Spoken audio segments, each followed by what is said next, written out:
Hey, Brandon Lewis here of Embedded Computing Design, and we're on the Industrial IoT Roadshow. This week we're at NIWeek 2017 in Austin, Texas, and I'm here with Kyle Voosen, who's a senior business segment manager for physical test systems and industrial IoT, which means a whole lot of what? A whole lot of things moving, a lot of physical measurements for sure, a lot of data acquisition. Great. It's kind of like my title. I cover pretty much everything. So Kyle and I have been talking, and we've covered a lot of ground, but the first thing that I want to talk about, is probably the most significant announcement that's come out of NIWeek this week, has been LabVIEW NXG, which is a next generation form of LabVIEW. Can you explain it a little bit?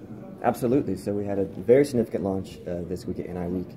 LabVIEW NXG represents the next generation of LabVIEW, concurrent with our current generation of LabVIEW. What we've done with NXG is we have brought the ease of use features that our customers have come to expect really to the next generation. So instant access to data acquisition, to measurements, interactivity, no programming required to acquire data, which brings us to our core of LabVIEW users, which are the scientists, the engineers, the innovators out there who want to acquire data, analyze that data, and present it in a way that makes sense to them and their customers.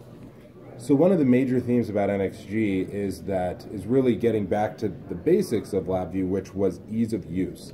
You mentioned no programming required, which is really important, especially as we start to get into this IoT world where we have a lot of people wanting to develop connected sensor-based systems, but may not have double E experience, right? A lot of people, indeed, yes.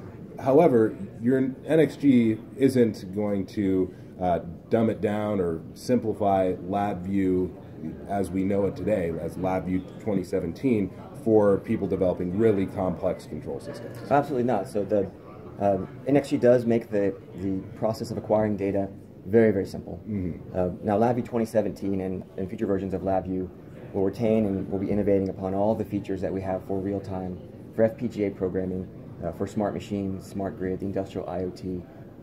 Our focus is really for industrial IoT is to be at the edge. Right. We're the experts at the edge.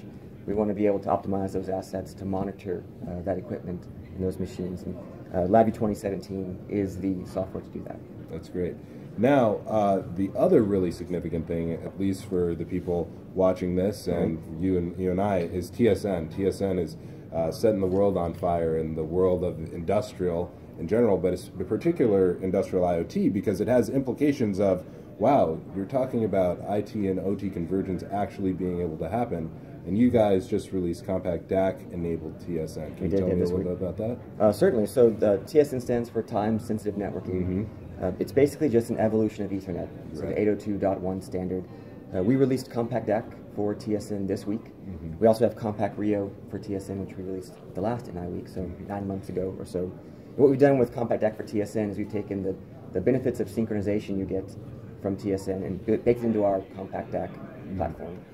So from a customer perspective, what it basically means is out of the box, your DAQ chassis are now synchronized down to less than a microsecond between chassis. And you can imagine as measurements become more distributed, whether that's industrial IoT, factory automation, test, the synchronization between those measurement nodes becomes very critical when you're in the business of acquiring data. And so we expect the CompactDAQ with TSN to be a significant enabler for our customers to go more distributed with their measurement applications. Right. And the best thing about TSN is that you're really starting to see the ability of putting the compute anywhere in your value chain, right? So that necessarily doesn't have to be right at the edge. It can be there, but TSN can make it possible to do the compute a little bit higher up the food chain. Absolutely. And at that point, what would you be using? Well, it's up to however the customer would like to implement their own industrial IoT system. We know from IDC that 40% of all data will be acquired, processed, and then decisions made at the edge.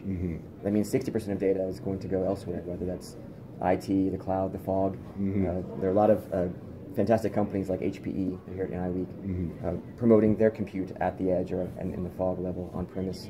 Now the goal for us though is to be the expert at the edge. Right. And so that requires the edge compute there with CompactRIO or with the industrial PC in a distributed system.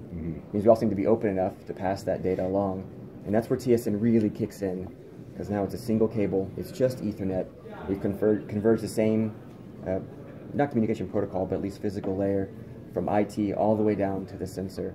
And that's going to open all kinds of doors when it comes to interoperability between vendors, IT and OT coming together. I think you're right. It really is catching on fire. That's great. Another thing is that NI's done a lot of work around data formats, but I think this is a conversation that we'll leave for another day. All right. Because we'll open up a huge can of worms. But thanks a lot, Kyle. I really appreciate your time. Thanks. That was Kyle Voosen, who's the Senior Business Segment Manager for Physical Test Systems and the Physical Test Systems and Industrial IoT at NI. I'm Brandon Lewis. We're here at NIWeek, and you're on the Industrial IoT Roadshow.